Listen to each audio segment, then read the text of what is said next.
You got a marriage on the rocks and it's starting to suck. You got some intimacy issues and your sex life's stuck. Put yourself in the hands of Mrs. Jessica Weeks. She's got all the marriage hacks, tips, tricks, and tweaks. She's bringing truth about marriage, laying myths to rest. Taking on the hard topics no one else will address. Put your earbuds in and listen up real close. Be here every single week and make sure you take notes. For some expert advice way beyond common sense. Take your everyday marriage to a marriage of confidence.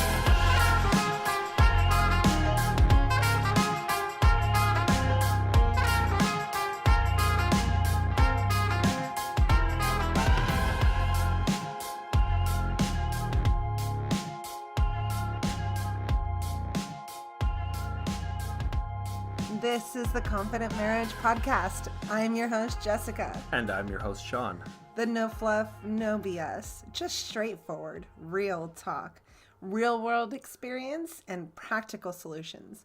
Sean and I talk about what no one else will. That's right. We're the podcast that's got couples talking. Oh, and we're funny, too. We are? We are. Everything for your family and relationships, from the playroom to the bedroom. Thank you so much for joining us today. Before we get to our topic, as always, please do subscribe to the podcast and leave us a review. I still get all excited when I see the reviews. I love to post them on our social media and share them with other people. I get all giddy inside when I see it. I know, we both get excited. So please leave us a review and also visit our website. That's www.theconfidentmarriage.com. You can sign up to our newsletter there to get exclusive content that includes both of our weekly articles, and you get early access to the latest episode, a couple days early. So sign up for the newsletter. Yes. Never know what we might put on there. We also put a whole bunch of really cool stuff in there too. News and information. I think you said that. Resources. Hey. You can also find us on all the social media platforms. So we're on Facebook, Confident Marriage, Twitter, See Marriage Show, and Instagram, Confident Marriage. And coming later in the episode, we're going to talk about another cool resource that we discovered this week that'll help your marriage. You guys are going to love this. Yep. We are getting ready to wrap up week 1 of the workshop, and we're already getting amazing feedback. I'm so excited. People are loving it. I was so afraid. Yeah, we were both nervous. That it was too intense because, I mean, we really dug deep. I mean, we went through... We're going into like childhood and how you were raised and your parents and where you got your beliefs and your values. And like, I was like, oh my gosh, I'm afraid that this is too intense. And just a couple days after sending out the first workshop, I'm already getting feedback like, oh my God, I love this already. And I'm like, whew, thank God, because I was afraid I was putting too much on you. Yeah, no, super cool. And we really hope those of you that are doing the workshop are enjoying it, getting a lot out of it. We really put our heart and soul into it. Keep the feedback coming. We want to know so we can make it better. We're all about constantly improving ourselves here, which is something we try to pass along to you. So the more we can know about what's good with it and what, God forbid, isn't good with it, we'll make it better next time. Because if this is a success and it works out well, we would like to offer it again at some point. Yes, I was just going to say, if you're excited about the workshop and want to take it and you missed out on this time, I think I definitely want to offer this again because you guys are going to love it. But thank you again to all those that are participating in our first workshop and giving us that feedback. You guys are like our beta testers. Yes. So we want this to be, we want it to be tailored to you, the listener. So anything you guys have for us, please let us know. Just don't be like beta fish with your spouse and eat each other. That's a good point. Those are fighting fish, right? Yes. But it's normal to fight in a relationship. It is. You can go back and listen to our episode on mythical marriages, the very first episode. Yeah, there is healthy fighting and unhealthy fighting. Right. We do a lot of both. Yes, we do. We're not perfect by any means. So this week, what are we talking about, Sean? I'm so excited about this topic. We are talking about home balance in your life. Not some kind of like hippie Zen stuff, but like just getting balance. And I mean, let's face it, Jess, we both have really busy lives, don't we? Not just us. I think that there's people that have busier lives than we do. There's got to be. Yeah. I don't know how it's possible, but there's got to be. So. Well, I mean, at this day and age, like, it's just, there's all this pressure. I was listening to something the other day, and I can't remember what it was, but they were talking about like how we up ourselves, right? And so, we have work and our kids have school, and then, our neighbors' kids are in like hockey, and then we're like, oh, we got to put our kid in hockey. Like keeping up with the Joneses kind of thing. Yeah, but we're not doing it intentionally. We hear all these great ideas that other people are doing, and then we think that maybe we need that in our life, and so we add it, and we just overwhelm ourselves. And we do it because we want to be better people. We want to be better parents. We want our kids to be the best in life that they can be. Not that we want our kids to be better than other people's kids, but we want to provide so much opportunity to our children. And I think that we just all overwhelm ourselves. And so what I was listening to was talking about how, sometimes we get resentful because after work, I mean, maybe not during COVID, but there's going to come a time that COVID isn't going to be impacting our life the way it is right now, right? I hope so. But we live in the car after work, going from extracurricular activity to tutoring to this to, our own things. And we're so overwhelmed. And I think we get lost in translation. I think life just starts to go by us like a blur, like those movies where they just speed everything up and that person's just standing there looking out off the street and there's just cars and people walking by. Like, I feel like that a lot. I think we all do. And it's like, that's a dangerous road to get in when you start feeling like that, because that leads down the path to complacency in your relationship, in your family life, in your parenting. And when you get into that complacency where you're just going through the motions day to day, and I know autopilot. I know both of us have experienced that. It caused a lot of turmoil in our relationship. It does. It is. It is Oh, because show. it did and it does. Wow, bring it back, baby. Nice one. So I think you and I still struggle with that at times, especially with the podcast. And we're doing so much more, and we're really out there a lot, and we're starting to get more and more questions, and more people wanting to work with us, and this has become a full-time job, and I'm getting ready to start another semester, and it's going to be a heavy one.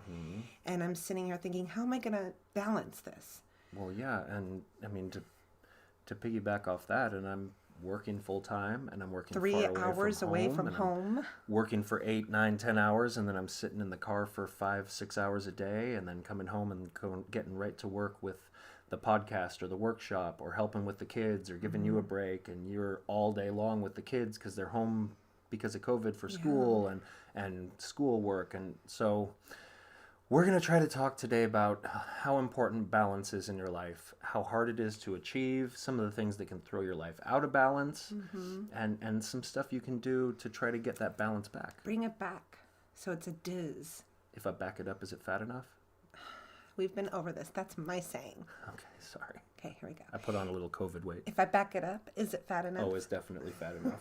But we'll get into that on another episode. Maybe. Sex sells. We're not good. Well, we're definitely, wow. We're definitely going to talk about sex and masturbation and... What? Yes. Oh. You want to giggle again? Stay tuned. It was funny because we were in the car the other day and we were talking about the podcast, and he's like, so exactly how does this masturbation episode work, sweetheart? Because you talked about it, and I think everybody knows how to masturbate. And I'm like, no, that's not what it's about. I need a little clarification. And then he asked me to show him, and I said no. Whoa. Oh my goodness. Okay, I'm a little red right now. Whew, simmer down. Okay, so let's bring it back, because I'm all worked up now. Okay, so balance. So let me talk to you guys and see if any of this sounds familiar. Work, school, kids, marriage, date night, Masturbation. chores, masturbation maybe, sex. So much to do, so much all the time. Grocery shopping, feed the pets. If you're a religious church. Did I feed the lizard this week? Yes, we have a lizard. Our son does. Yeah, well, he caught it. Like every pet in the house, though, I end up taking care of it. Yeah. So. That's true.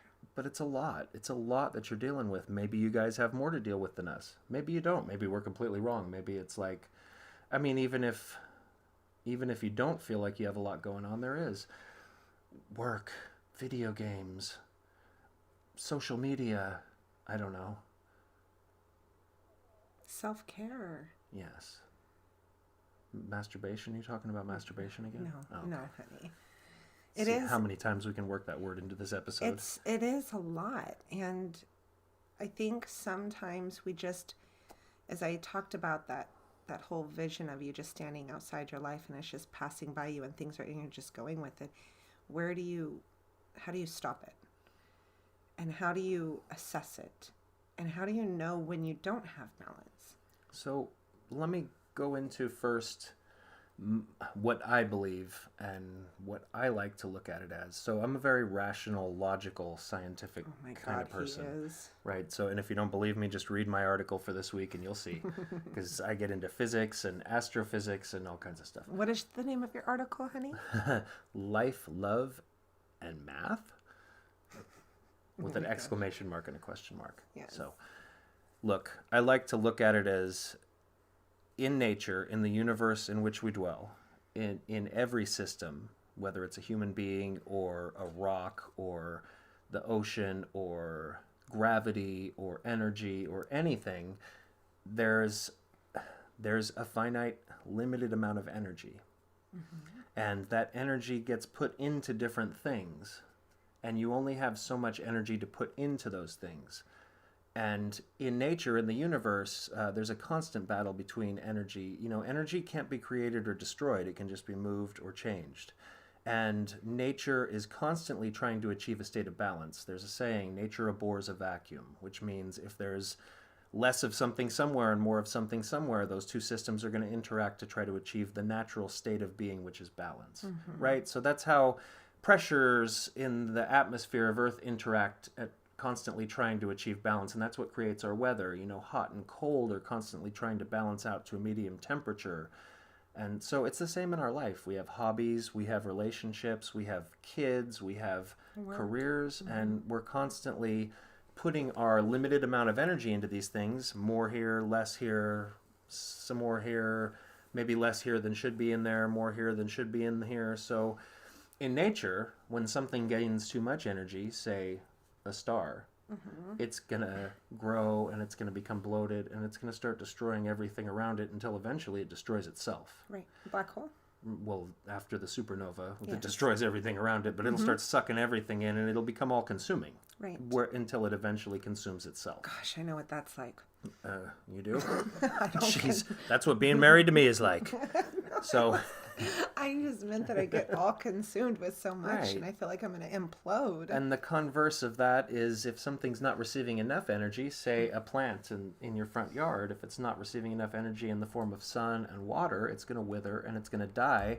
And eventually the little bit of energy that that plant had is going to be dispersed back into the system, right? So it's the same with your life. If you have a hobby that starts to become obsessive and you're putting all this energy into it, eventually it's going to start consuming the energy from all the other things in your life, and your relationship's going to suffer, and your kids are going to suffer, and your career is going to suffer, and eventually your life's going to implode.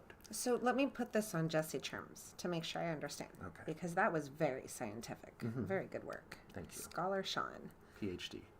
So Just the doctor. basically how I apply this to myself is that when I wake up every morning, I have so much energy, and wherever I Not put me. I I have to suck my energy in from the systems around me like coffee and... I have to utilize that energy carefully. Otherwise, let's say I wake up and I have 70% energy available to myself that day. Of course, we don't know how much it is, but let's use percentages here. And I get ready and that uses 5% of my energy. And then I get the kids off to school and that uses 10% of my energy. I've now used 15% of my energy.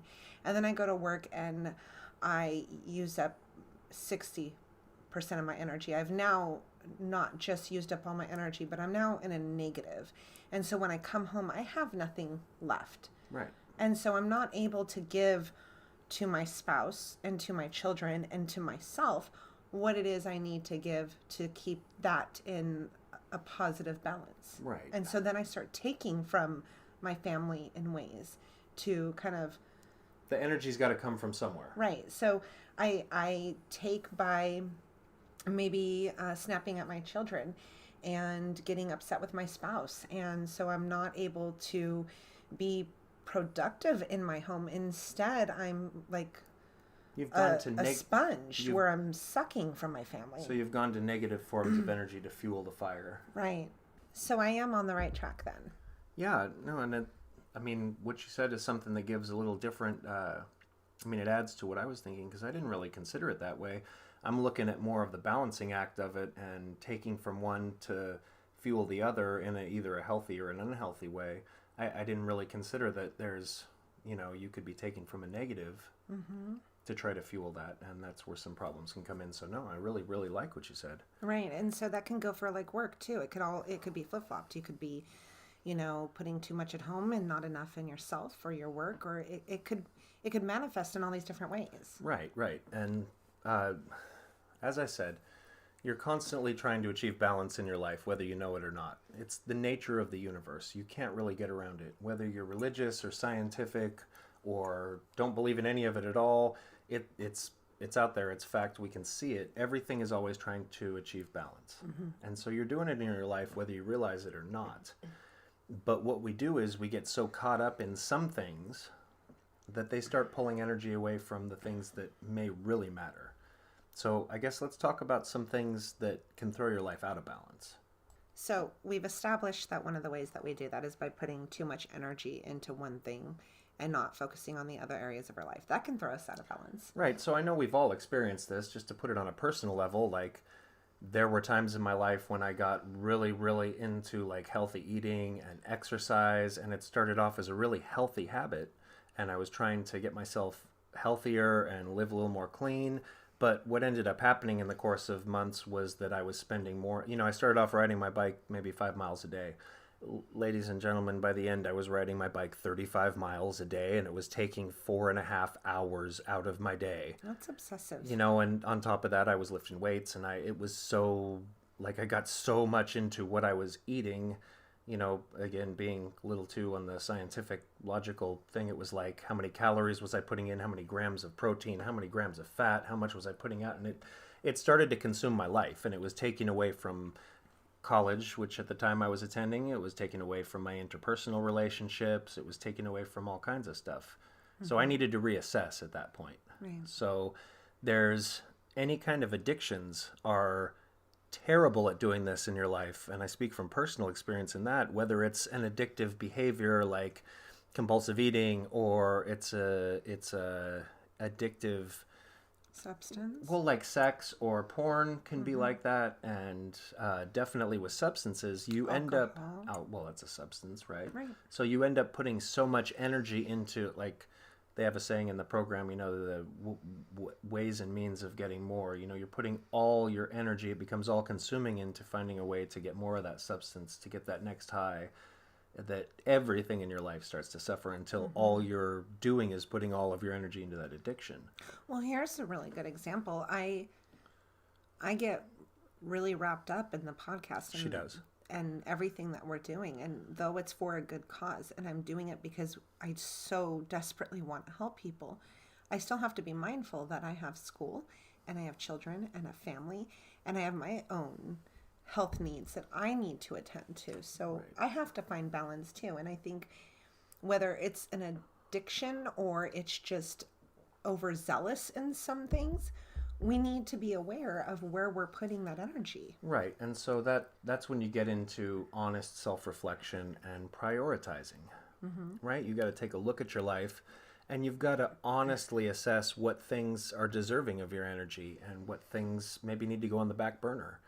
So, as I prioritize my life, there's the marriage, the kids, self-care, my career, any kind of hobbies or anything like that kind of go on the back burner, because I need to put my energy into us. I need to put my energy into our children. I need to put my energy into my career. I need to put my energy into the home. And then if there's time for my stupid little coin collecting hobby at the end of all that, then I put a little bit of energy into that. And sometimes I get out of balance, and I'm on my phone searching for the next coin I want to buy and all that. And Jess usually has to point out, dude, what are you doing? We're supposed to be spending time together. Or you need to go read our son a book or something like that. Oh, but I just got to look on the Mint website real quick. No, I need to pull off, and I need to reprioritize. Well, and everybody's priorities are different. So we're not saying that the way that you've prioritized things is the only Purely way to examples. do it. So for me, my priority would be my marriage, my kids, and then my school, and then the podcast and everything I'm doing. So, and for other people, maybe their kids aren't home. So theirs would be their marriage, their career. So it depends on where you need to be putting that energy. What if you're having a difficult time at work and you feel like maybe you're on the verge of getting fired, that might need to go up higher on the priority list for a Right, little while right. until that comes back into balance and then reassess. Well, and if you and your spouse have a healthy marriage and you're doing things the way they should be doing, when one of you has to put more energy into somewhere for the good of the family on the whole, your partner should be stepping in and picking up for you there. And supporting as you. long as they're not having to do that every time, And all the time. Yeah. Right. And it's starting to, have an Yeah. impact, a Right. negative impact, collateral damage. Just to clarify too, we don't want you to think we're terrible parents. When we say the marriage and then we say the children, we are of the personal belief that the marriage has to be healthy for the kids to be healthy too, because that's where it all starts and it all flows down from there. Right. So that's just our personal belief. We're not Right. saying the kids go on the back burner or anything like that. It's not like, oh, the kids need to eat, but we're going to go in the room and have Right. a little fun. No, it's not like that. Well, we can do that though, right? No, we cannot. Maybe once the kids are done eating and they're distracted with like a movie, we can sneak away. Yeah. So finding that balance and what it is you need to be putting your priorities into is really important. And they're not going to stay the same. Seasons ebb and flow in our life, just Right. like they do on Earth. There's sometimes that things are different and they're changing. And so you need to reassess and change where it is you're balancing yourself and what your first priority is and second and third. And so we're not going to tell you where you need to be balancing because only you know this. Right. We're just telling you that you need to be balancing, and it's up to you. With, like I said, it's that constant and consistent and persistent self-reflection, practicing the self-honesty we talked about last week, and finding out what priorities really truly are the priorities in your life, and going from there. Yeah. You don't need to be like us. And so we're going to talk about some ways to try to find out where you're out of balance in your life, and then some practical ways that you can get your life back into balance. But just understand, getting into all this and trying to understand it, achieving that true balance in your life is probably never going to happen. No. And it's not so important that you get to an end point. Like most everything in life, it's the journey and that constant striving to improve and get there that's going to matter and is going to make the difference. It's, I like to say, and I've said it before, consistent and persistent. When you can be consistent and do it every day, and when you can persist through the hard times, that's what's going to make you a stronger person. That's what's going to give you that personal growth. Right. And don't allow trying to find balance become something that throws you out of balance. Right. Right. As awkward and contradictory as that sounds, you could throw yourself off balance by trying to find balance too much. Right. No, the self-inventory and the self-reflection should be a constant thing, but as you practice it more and more, it becomes like a background process. It becomes like breathing. You're doing it and you're not even aware that you're doing it. You just you get it, and it becomes habit, and then you're doing it in the back of your mind in a healthy way. So let's talk about some of those ways that we can identify we're out of balance in a place in our life. Okay. How would we know that? Well, I mean, the easiest way is just to, you'll know if there's a problem if your wife is constantly telling you that you don't spend enough time with her, if your kids are constantly trying to get your attention somewhere, if you're constantly having problems at work. Those are some red flags and warning signs that maybe you're out of balance, and maybe you're needing to put a little more energy into those places. One of the ways that I know is, for me, when I go to bed at night, I kind of naturally reflect on my day. And when I start feeling guilty, like I should have done more with my son today. I should have sat down and watched that movie with my daughter that she asked me to watch, or I probably should have gotten that Instagram post out sooner. Should have rubbed my husband's back. I should He have. looks Yes, tired. my husband looks like he's in a lot of pain, and I was too tired, and I should have rubbed his. When I start going back thinking about the should haves, would haves, and could haves that day, feeling guilt or sadness or disappointment that I didn't accomplish something, Right. I know that I'm not putting enough energy in that area. That's how I know. Okay, and one of the ways that I talk about in my article this week, because I talk about all this a little more in depth, but one of the ways that I talk about it is if you're feeling anxiety, if you're feeling frustration, if you're feeling scattered, or if you're feeling unhappy, it doesn't definitely mean it, but it's a good sign that maybe something is out of balance in your life. Finding balance is how you proceed on the road to becoming a whole, integrated, complete, happy, healthy person. Mm-hmm. So if you're out of balance, you're going to feel the opposite of those things. Right. So if you're feeling scattered and you're feeling all over the place, like the person Jess described, where you're standing there in the middle of Times Square and everything's going at 4 times speed around you and you are just lost in it, Mm-hmm. you know, that's when it's time to step back and honestly assess what's going on in your life. Right. Well, and sometimes finding balance means maybe removing some things from your life. Oh yeah, definitely. Maybe you're doing too much, and it's okay to slow it down a little bit. That's one of our favorite sayings here is DTM, doing too much. Yeah. You're doing too much. Slow it down. Remove some of those unneeded things in your life. Again, I was listening to something the other day, and I think it's a parenting book I've been listening to that I keep referring to. Maybe you're reading too much and doing too much if you can't remember the names. Well, I know the names, but I'm not done with the book, so I don't want to give it too much credit yet and talk about it. But and I don't have time to read, so I listen to my books now while I'm getting ready in the mornings, because that's the only time I have to get that kind of self-time in. But it was talking about how important is it really for you to lose that 10 pounds, Mom, when you could be using that time with your child and teaching them and guiding them and learning. That losing that 10 pounds is taking so much of your mental and physical energy, and it's really such a minute amount of weight. If it's not impacting your health, if it's not something you have to do, maybe stop trying to lose that 10 pounds and just refocus on your children. You don't need to lose any weight. You're beautiful. Thank Sexy. you. So that really hit me, because there's all these little things that I'm constantly doing that I really could remove from my life and open up so much more time and energy and give myself more balance in other areas. And I'm stressing about these other little things. So I love what you just said for a lot of reasons. And so number one, you're talking about, like we said, prioritizing. How important is it really? And so if you have an order of how important these things are, it helps you decide how much energy they should be getting. So maybe you do want to lose the 10 pounds. Is it more important than spending time with your kids? No. But you still want to do it. So you put it on the back burner. You do little things here and there, but you don't like throw yourself all into this crash, life-consuming exercise regimen and diet to lose 10 pounds. You take the energy you would be putting into that, you put it into your kids. And if there's some energy left over, then you try to do a little more healthy stuff.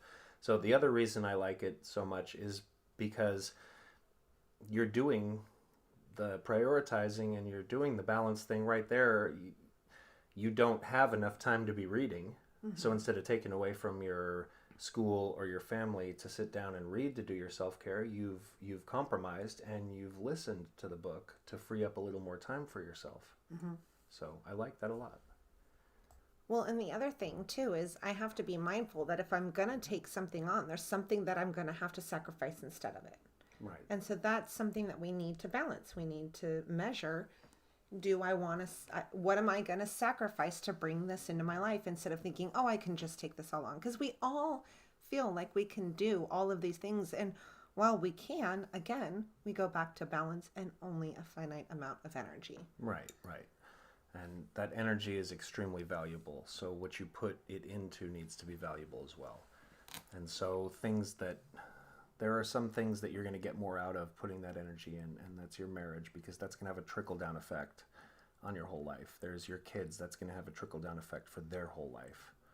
Your hobby is going to be your hobby no matter how much energy you put into it, but it's not going to, it might give you a little fulfillment here and there, but it's not going to alter your life in the way that having a healthy marriage is. So let's talk about how we bring balance in. So we've talked about balance. We've talked about identifying when we need balance, and we've kind of already started talking about ways to balance our life and the give and the take. And what are some other things that you were thinking about when we're talking about balancing our life? Well, I think it goes without saying, on what we said earlier, try to identify anything that's throwing your life out of balance, like addiction, any negative behaviors, stuff like that, obsessive hobbies.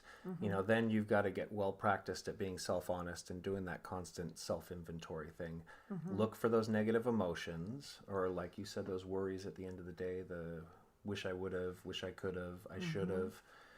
And then, start to see where you can, if you look at it like I do as a math equation, and you've got a limited amount of energy, look at where that energy is going and identify where you can take away from to put into.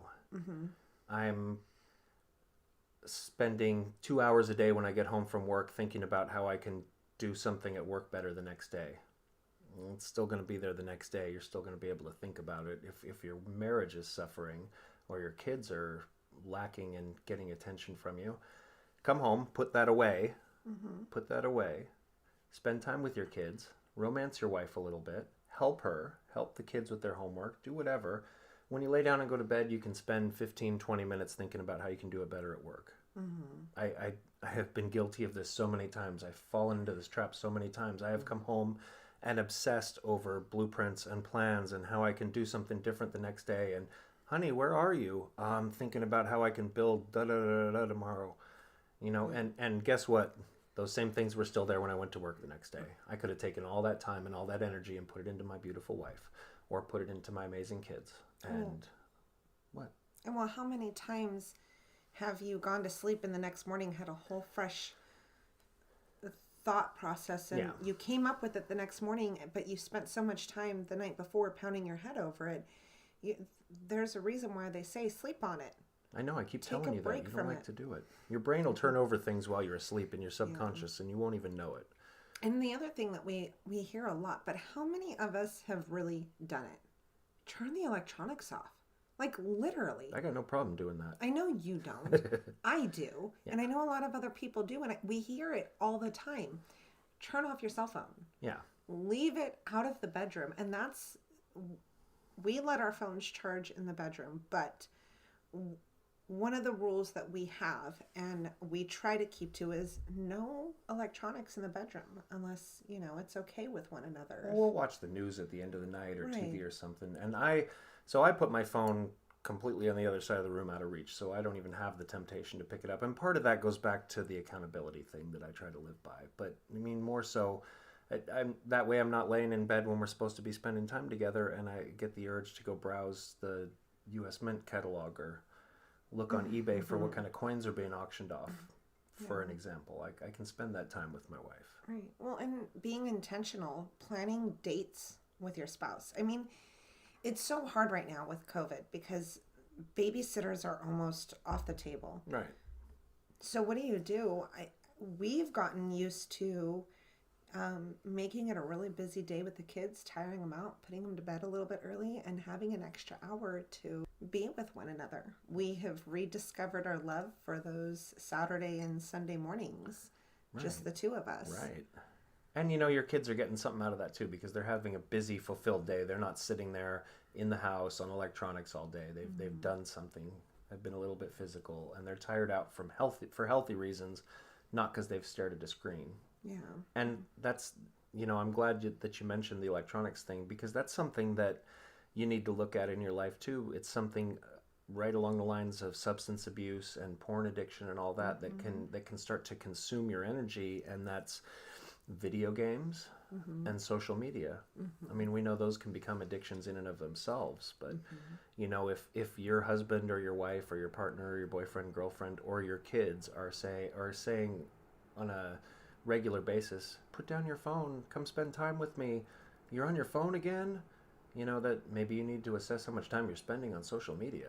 What sometimes happens to me is you don't even say anything and you're zoned out on football and I'm zoned out on my phone, and then I look up and I see the clock, or I see the clock in the corner of my phone, and it's been 30 minutes and we haven't said a word to one another, and I'm kind of looking around and I'm like coming out of this daze from being in my phone for 30 minutes, and I'm like, we haven't said a word to each other for the last 30 minutes. We could have spent this 30 minutes just really being together. And here I was on my phone and here he was watching football, and we've completely just wasted time that we needed with one another. Right.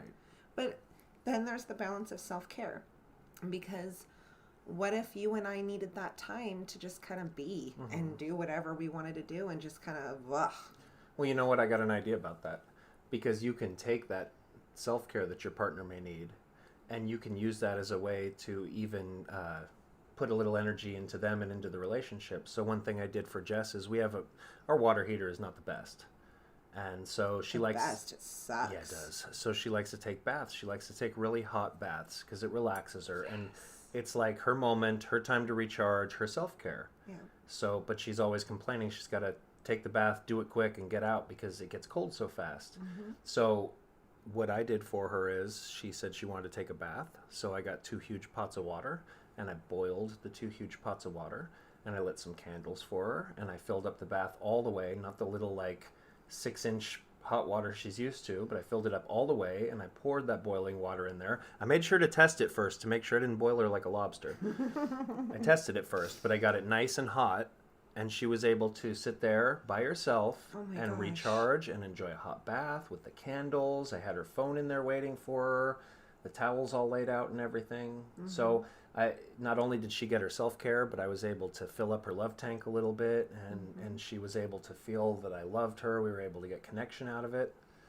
It was amazing to be able to just sit there and enjoy the nice warm water instead of, oh my gosh, it's cold, I gotta get out, this is horrible. And I'm notorious for thinking every time she wants to do a little self-care, she doesn't love me, she doesn't want to spend time with me.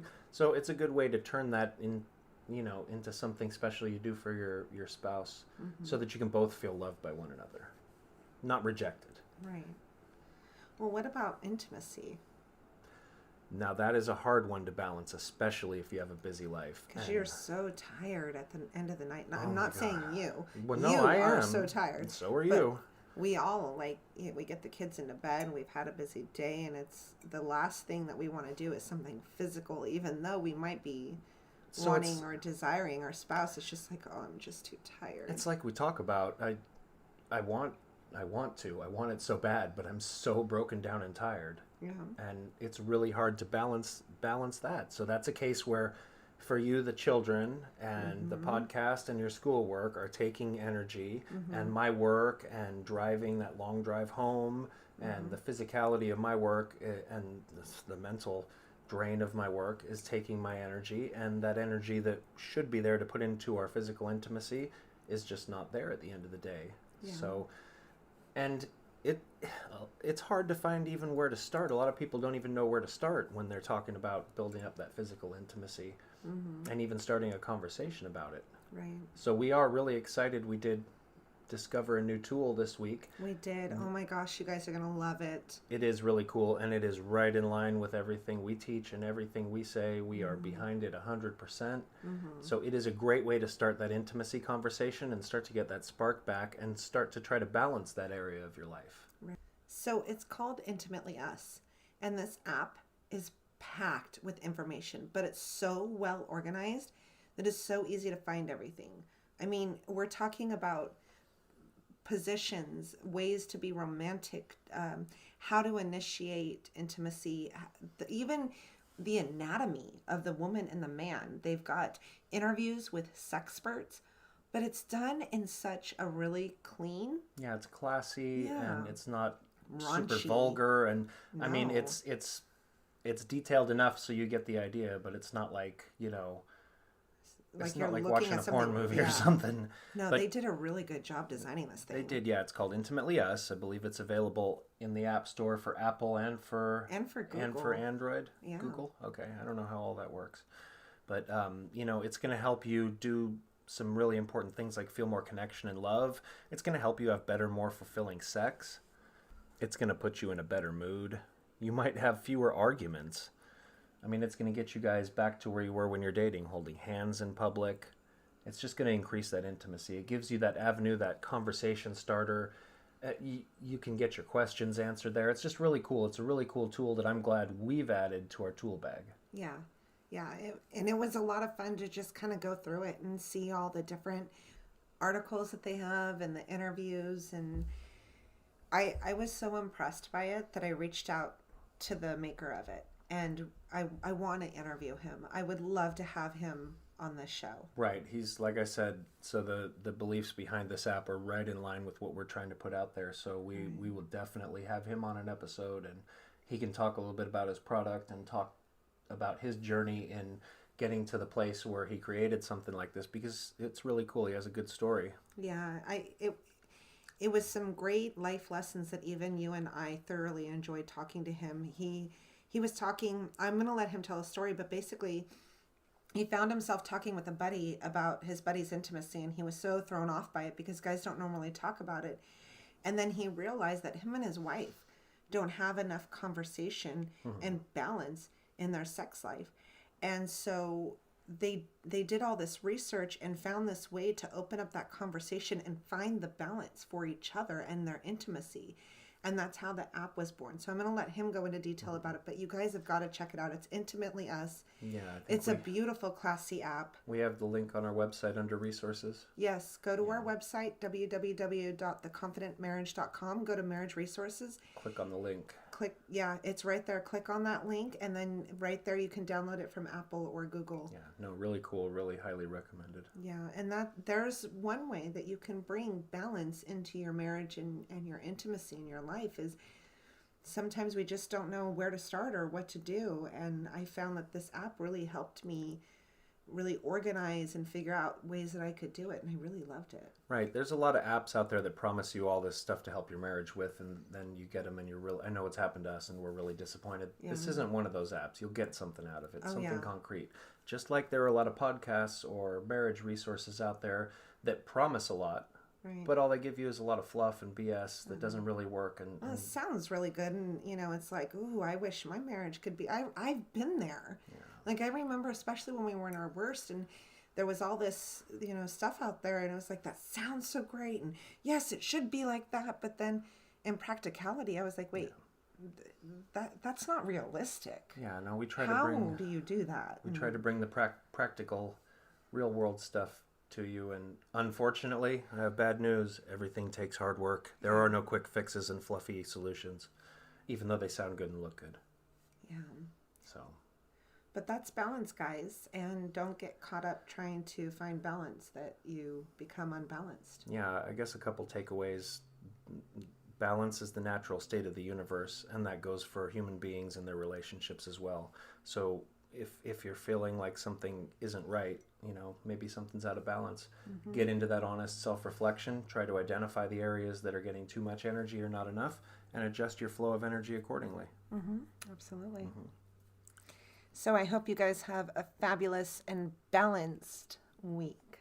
Can I tell a personal story real quick? Yeah. So I worked at a grocery store many, many years ago, and this guy used to come in, and he was kind of an odd guy, kind of a, not of the norm, and he was a former police officer, and we don't know his history, although we liked to make up all these stories about him in our heads. And every time he would come through my line or anybody's line, we'd ask, "How are you doing today?" And he'd say, "Balanced," just in a straight voice, right? And we thought that was so weird, and we're like, "Balanced?" And I would say, well, "What's going to happen if he comes in one day and he's unbalanced?" But in getting into this and researching it and thinking about it now, I think I get what he was trying to say. Yeah. Because he was cool, he was calm, he was balanced. Everything in his life, the energy was going where it was supposed to be. And maybe that's what seems so odd, because I think so many of us are unbalanced. Right. And so when we see someone who is just cool and calm and balanced, out of place. Yeah, we think that they're out of place. Right. So I know what you're talking about if you're listening to the show. So we are very excited. As we said, we have a couple of guests that we're going to be interviewing. So over the next month, you guys are going to be getting some additional guests on the show that you get to hear. And I hope really you guys really like them. We've been very picky about who we have on. So we are very stoked about this. Yeah, we got some good topics coming up. I think we're going to dive back into porn. Can we say masturbation one more time? Go ahead. Masturbation. Creepy. Intentionality and we got the next series of our workshop coming up. We're the first episode of the month, and we're going to talk about intentionality, one of my favorite topics in all of marriage, because it's really, really important. That's right. So all right, well, I am off to my balanced week too, because school is also getting ready to start, and we have the workshop going. So I hope you guys keep this in mind and find ways that you are able to find balance. And as always, you guys are welcome to reach out to Sean and I, Jessica at theconfidentmarriage.com. Don't forget to sign up for our newsletter so you can get our articles and early access to the podcast. And you can find us on all the social media platforms: Twitter, The C Marriage Show, Facebook, Confident Marriage, and Instagram, Confident Marriage. Right. Have a great and wonderful week, everyone. Thanks for listening. We'll see you next week.